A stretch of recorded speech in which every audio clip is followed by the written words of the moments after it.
Last and final call to all of guests, we would like to invite you here at our Crocodile Landing for your crocodile dancing show. That will start right now.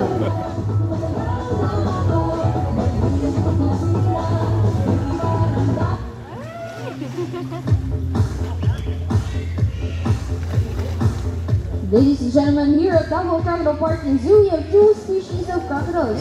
First is the common saltwater crocodile, or the Crocodilus porosus, and second is the freshwater crocodile, or the Crocodilus mendorensis.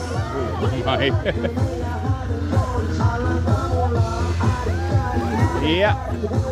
Bingo.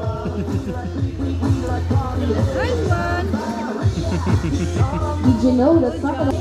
Third, the galloping, which is the fastest means of locomotion. And lastly, the tail walking, or what we call here, the crocodile dancing. Wow.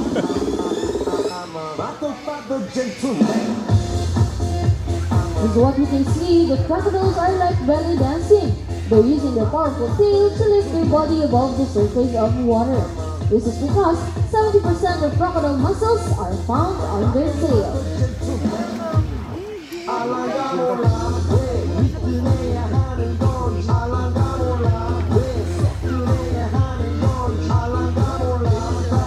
They actually do this in a while to catch their prey, such as bats and birds. Got him.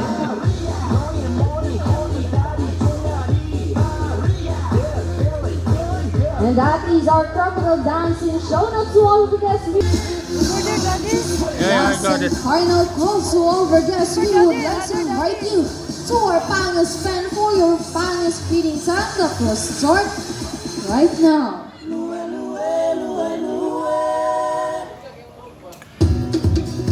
Now, Pangan here, ladies and gentlemen, is our flagship and highlight here in Davao Crocodile Park and Zoo.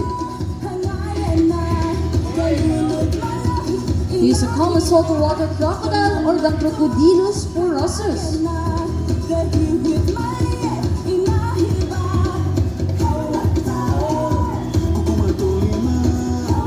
Pangan is a rescued crocodile found in Bunawan, Agusan del Sur.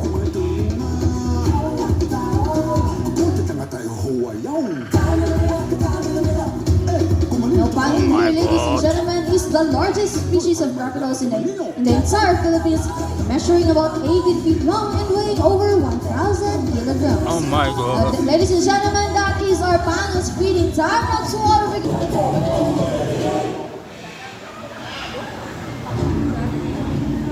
Once again, mabuhay yung Badeo po. Welcome to Davao Crocodile Park and Zoo, working with nature for a better future. So all of our guests who are still roaming around, inimbitahan po namin kayo dito sa ating Grand Arena to meet our animal ambassadors. But first, a cultural dance show is brought to you by Tribo Kaminganawan, a village showcasing Mindanaoan culture that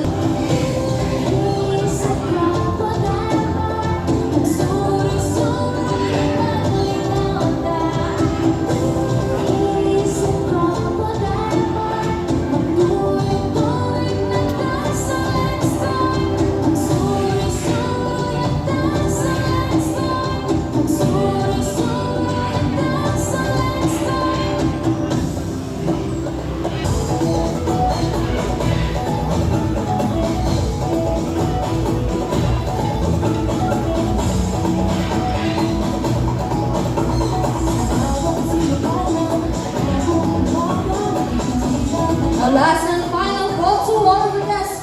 We would like to invite you here at our Grand Arena to meet our animal ambassadors. But first, a cultural dance show is brought to you by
commonly performed at weddings and other social gatherings.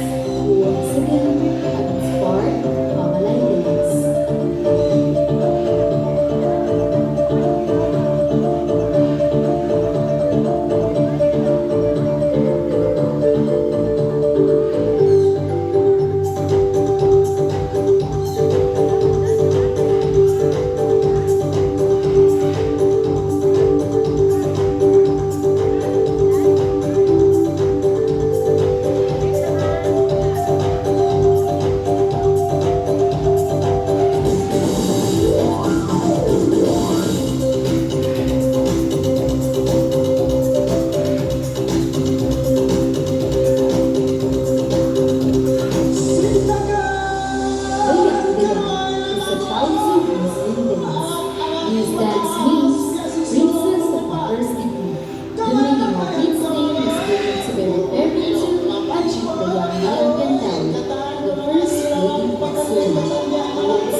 Feel the breeze of the natural world and be amazed with the works of nature.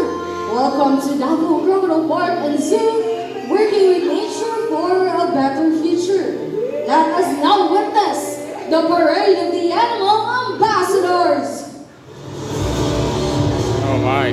Oh my. Woo.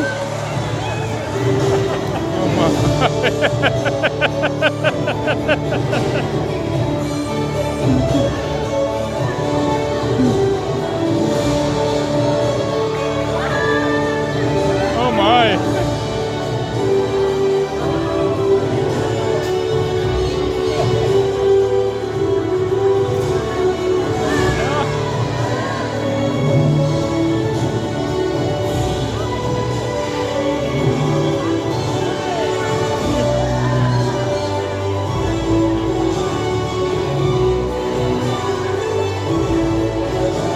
Oh, monkey. Hey.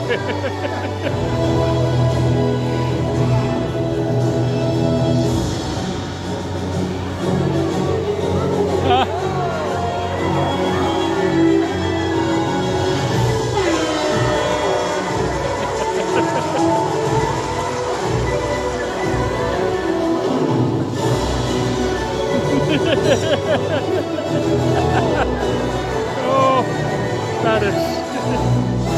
Yeah.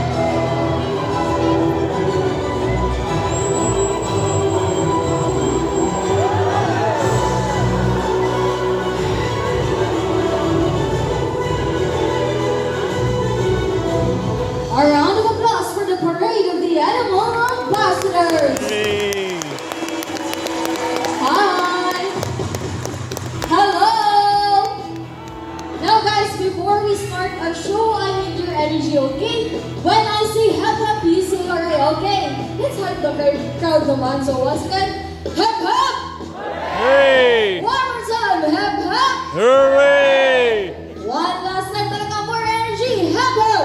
Hooray. Ayun, mabuhay o palayo po. Welcome to Davao Crocodile Park and Zoo, working with nature for a better future. My name is Ate Christine, and I will be your host for this afternoon show po. Now, a quick background information about Davao Crocodile Park and Zoo. Davao Crocodile Park and Zoo is a private rescue center for endangered and wild animals. And we have been preserving these animals since 2005. And we are in coordination with the DNR, DOT, and BAI. Now, as our way of saying thank you for being with us in this prolific afternoon, we bring you the show where you will meet our animal ambassadors and to get your free selfies after the show. But before that, I have some friendly reminders for you to follow muna. Okay, now, una po, sa mga nakatayo po, please find a seat. Upo lang po tayo. And guys, do not attempt to catch your animals while the show is ongoing po. This is for your safety and of course, for the safety of our animals as well. And second, to those who are eating, I'm so sorry po, but food is not allowed during the show, so kindly finish it up or finish it later after the show. And lastly, to those who wanna take photos and videos with our animal ambassadors, pwede po, but kindly disable na po the flash since most of our animals here are light sensitive. So paki-double check na po natin ang ating mga cameras. Okay? Now, the reason that we call them our animal ambassador is because they represent their own kind in the rest of the animal kingdom to give you a message. And that is to protect, to preserve, to conserve, and of course, do not destroy their habitat. Now, please help us in our mission in conserving them. And guys, by the way, we are still working with wild animals. So as much as you want to train them, we don't want to change their behavior po. At mukhang ready na nga ang ating mga animal ambassadors. Now the question is, are you ready to meet our animal ambassadors? Yes. Yes. Awesome yung energy guys. So one more time, more energy. Now are you ready to meet our animal ambassadors? Yes. Ayun, now giving you his welcoming flight. Let's meet our three raptors. Una, si Zeus, our peregrine falcon. And ladies and gentlemen, that is Zeus, our peregrine falcon. With the scientific name of Falco peregrinus. Now, did you know that peregrine falcons are the renowned fastest animal in the world? Their high speed can reach up to 240 miles per hour or 386 kilometers per hour. Now, peregrine falcons also have highly developed vision. Their eyesight is 8 times much better than humans, meaning they can spot their prey at a distance of 1 mile or 1.6 kilometers away.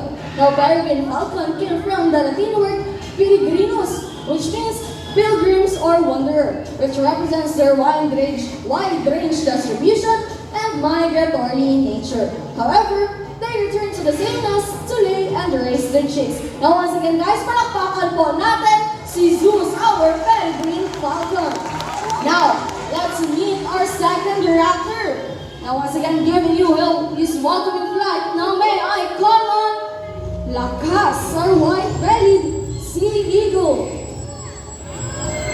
Wow. And there you go, that is Lakas, our red-bellied sea eagle with the scientific name of A sea eagle. Haliatus lobogaster. Oh my, that's a big bird. And gaster meaning belly, that's why they call them the white-bellied sea eagle. Now, white-bellied sea eagle are commonly found near coastal areas of Australia, India, and here in the Philippines. They are actually the second largest eagle here in the Philippines, with a wingspan that could reach up to 7 feet or 2 meters wide. So ganyan po kalapad ang kanilang mga pakpak, especially if nasa adult size na sila. Now once again guys, this is Lakas, our white-bellied sea eagle. Palakpakan po natin si Lakas. Ayan. Now let's meet our last raptor. Now he will show you how they hunt po. Now may I call on Pagaspas, our Philippine serpent eagle. Ayan si Pagaspas guys, and Kuya Edsel natin dito at the Toy Resort. And there you go, they will target, lock, and dive bomb their prey talons first. And they're actually smart enough to identify if the prey is non-venomous or not, and will adjust their attacks based on their targets. Now, Philippine serpent eagle has a scientific name of Spilornis puluspilus. Spilo meaning spotted, and ornis meaning bird. Now, as you know, this Pagaspas has spots all over its body. Now, raptors guys in general practice food parasitism.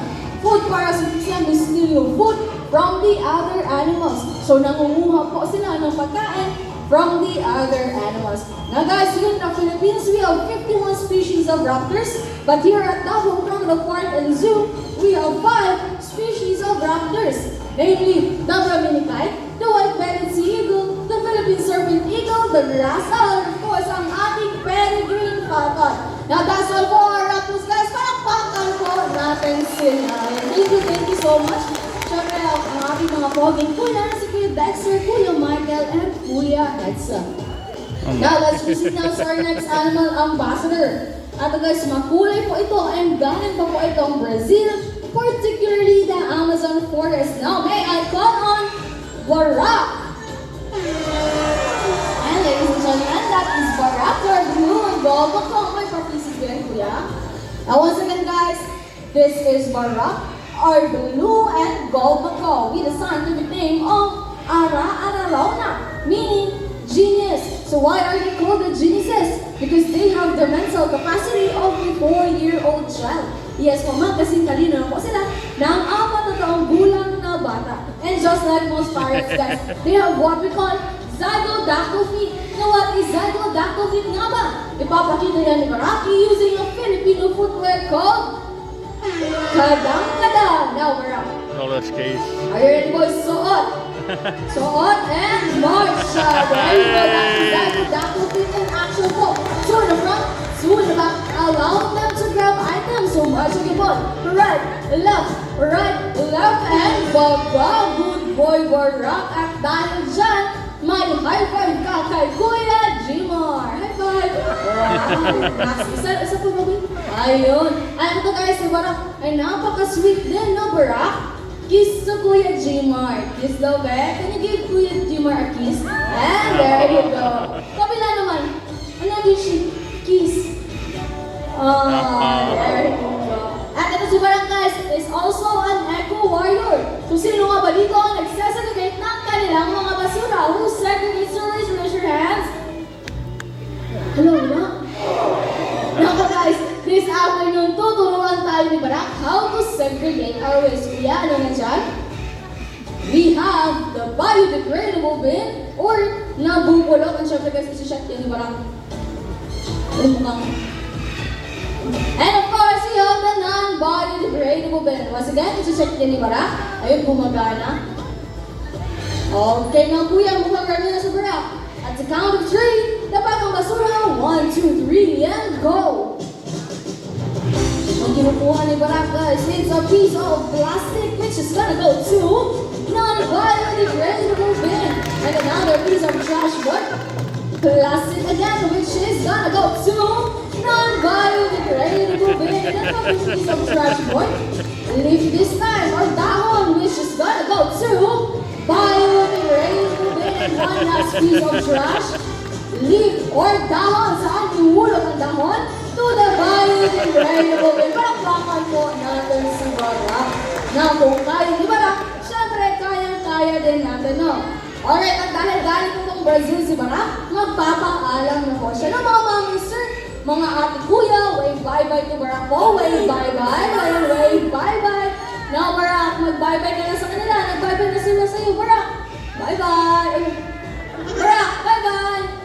Ay, Barak. Once he do this po, ibig sabihin, he still wants to stay sa show. However, we need to highlight our other animal ambassadors. Now once again guys, this is Barak, our balloon, Gobako, with Kuya Jimar. Palakpakan po natin sila. Thank you so much, Kuya Aaron. Now blue and gold macaws are the 4th largest macaws in the entire world. First is the blue hyacinth macaw. Now let's move on to our next animal ambassador. Ito guys, they call them the alarm clock of the rainforest. The Carlo, the Philippine great hornbill, na sina Mr. Bill. And there you go, and of course, ang kanyang younger brother, na si JJ. And ladies and gentlemen, that is Mr. Bill and JJ, our Philippine great hornbill, are also known as the Carlo, with a scientific name of Bucerus mindanensis, Mindanao, and ensis meaning belonging to. Therefore, belonging to Mindanao. Now, as you know, these their bills are ang kanilang mga baka. It comprises 30% of its body. And this afternoon, guys, magpapakita ang dila sila gamit ang kanilang mga baka. But before that, I have just for you to follow muna, okay? Now, the count of 3, you need to shout fly. Okay, sige, let's practice first. At the count of 3, ready? 1, 2, 3, yeah! Mabuti mo sa right side, tuwa mo sa left side. Ako, shout fly at the count of 3, guys, okay? 1, 2, 3, yeah! Ayun, okay, ready na ang ating mga bisita, mga kuya. Ready na ba ang ating mga kalaw? Now guys, prepare your cameras. Mabilis lang to. At the count of 3, 1, 2, 3, yeah! Yeah! There you go, what a perfect catch, Mr. Bill and JJ. Now guys, if you see a hornbill doing that in the wild, you are so very lucky because they're actually in mating ritual.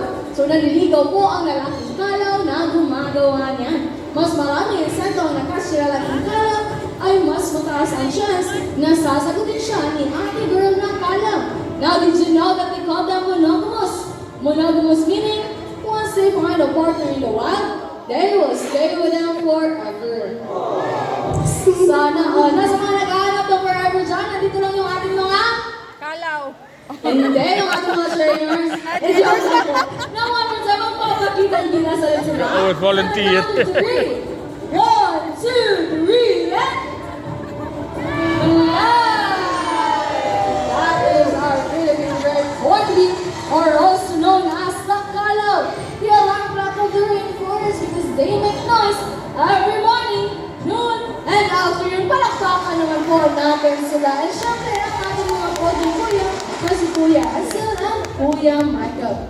Now, fun fact pala about our hornbills. Amay. Unlike most birds who walk from place to place, hornbills actually hop from place to place or tumatala sila as their secondary means of locomotion. Now, let's proceed na to our next animal ambassador. Eto guys, kung makulang yung ating mga previous animal ambassadors, eto puting-puti po ito, just like the clouds. Now, may I call on Apollo.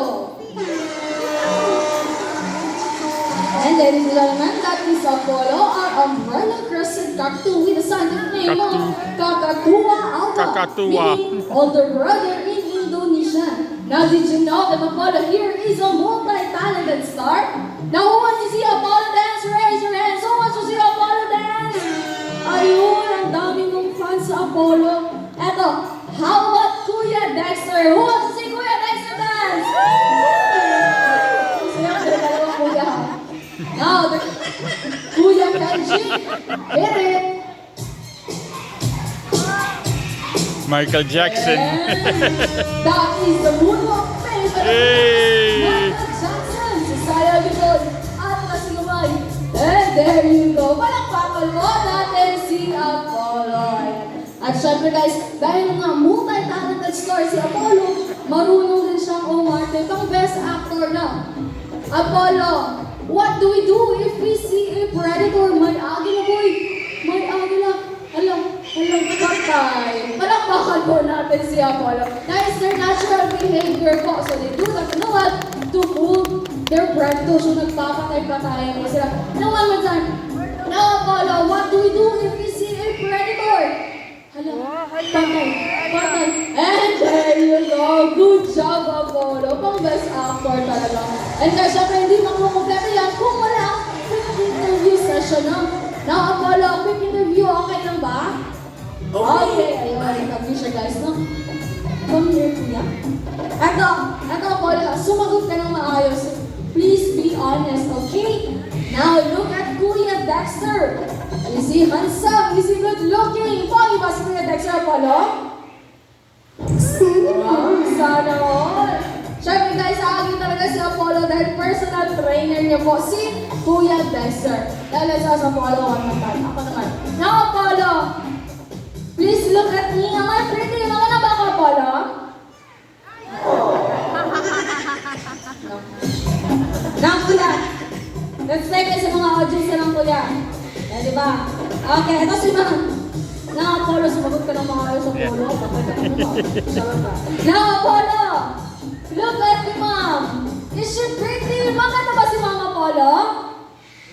Wow! Siyempre, maganda nga naman si Ma'am. Yung mga kasi yung hapon nung nagagandahan.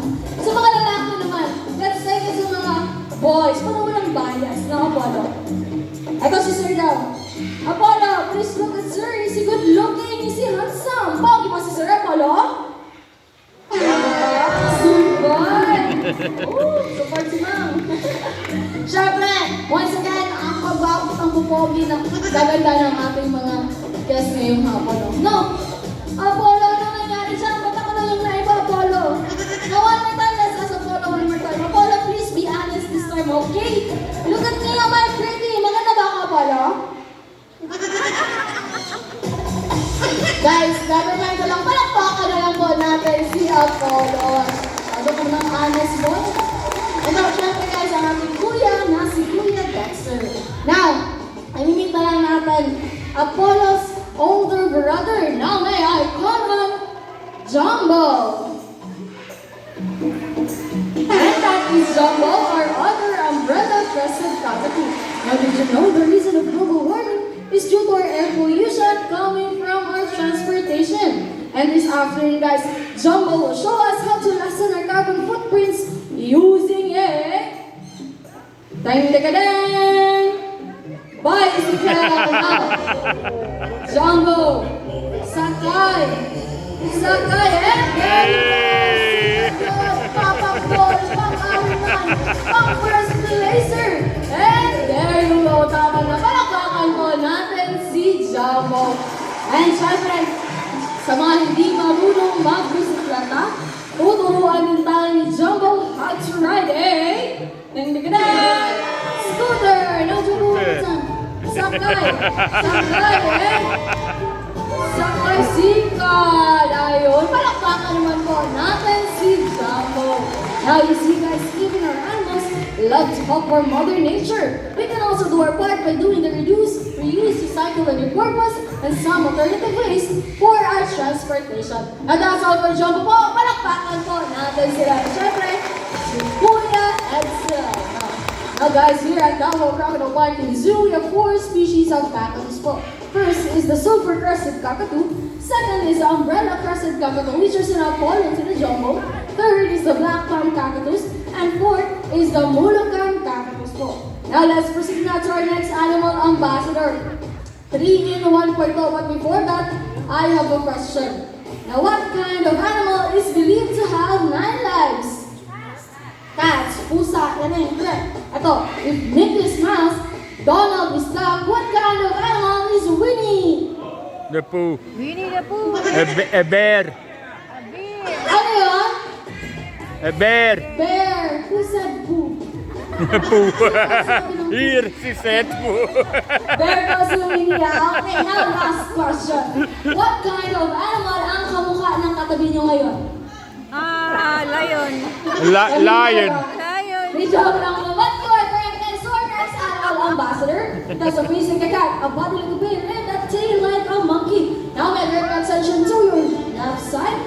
And that is Oh my. Oh. Palawan bear cat. Oh my. Ladies and gentlemen, that is Teddy, our Palawan bear cat with a scientific name of Arctictis vintorum. Now, did you know that the tail can act as a fifth limb or it is prehensile in nature? The definition of prehensile is being able to grab. So they can grab sa mga objects na kasing galing lang ng ating mga kamay. And syempre guys, ipapakita yan ni Teddy this afternoon po. No, Teddy? Go to the spot na boy. Teddy, are you ready? Down, down, down. Down, down, down, and there you go. That is the prehensile tail in action po.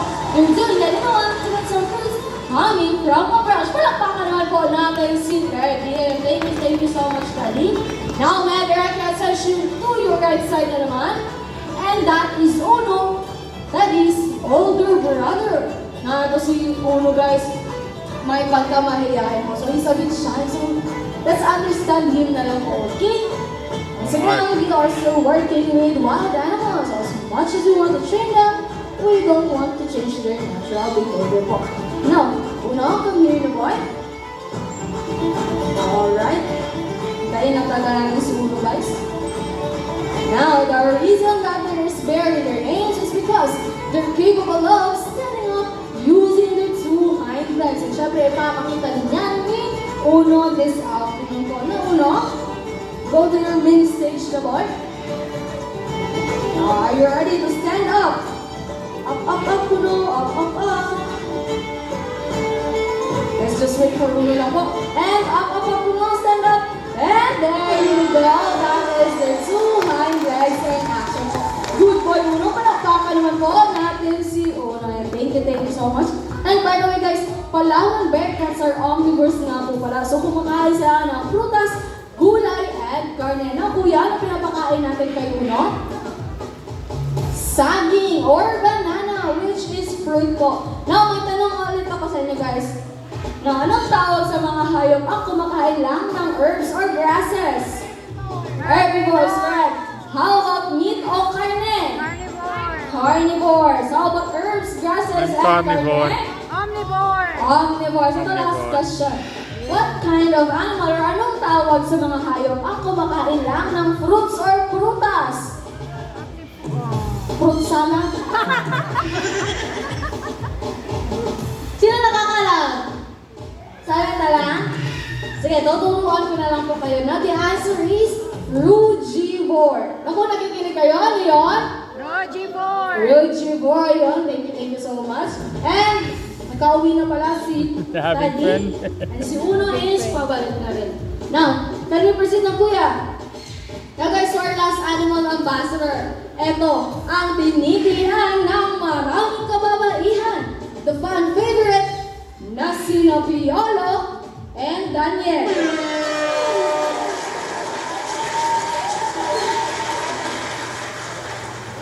Piolo?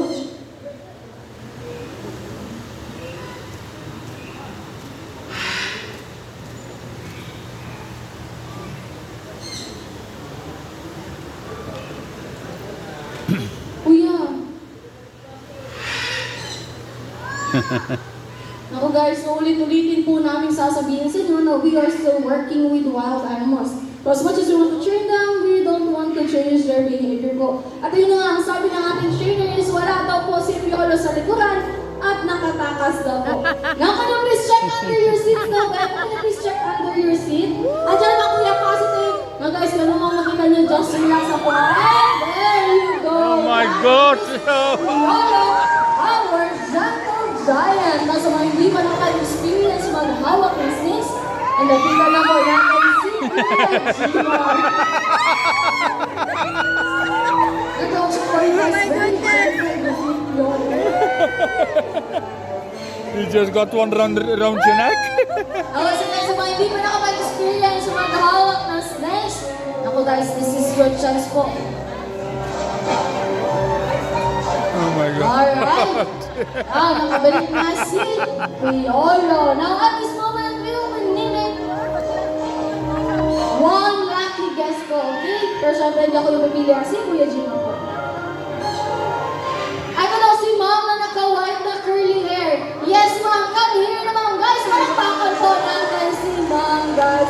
Nagkamili na naman. Picture pwede na kayo yung tsuri.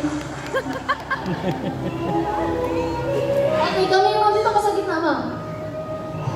Ma'am, before we meet volunteer. Piolo, kilalanin muna natin yung ating bisita po. No, Ma'am, what is your name and where are you from? Laika po, Zamboanga City.